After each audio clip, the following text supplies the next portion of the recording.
नाज़िन सखत जे एहतसाब अदालत Larkana development authority corruption reference में 19 जवाबदारनि ते फर्द जुर्म लागू करे छॾियो आहे।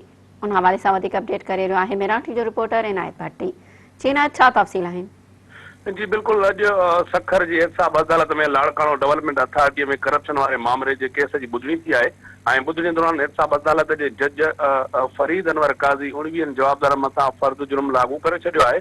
मां ॿुधाईंदो हलां त फर्द जुर्म लागू में LDA जा ऑफिसर जवाबदार आहे असगर अब्बास शेख, नूर नबी, मोहम्मद आमिर ऐं ठेकेदार ऐं ॿिया प्राइवेट माण्हू शामिल आहिनि। जवाबदारनि जेका ॾोह मञण खां पिणु इनकार करे छॾियो आहे। जवाबदारनि मथां 11 करोड़ 15 लख जो रेफरेंस दाख़िल हो, जंहिंजो अॼु एहतसाब अदालत जेको आहे सो 19 जवाबदारनि मथां फर्द जुर्म लागू कयो आहे। फर्द जुर्म लागू थियण खां पोइ अदालत अॼु जेका ॿुधणी आहे उहा 18 मई ताईं मुलतवी करे छॾी आहे। जी इनायत, तव्हांजी महिरबानी।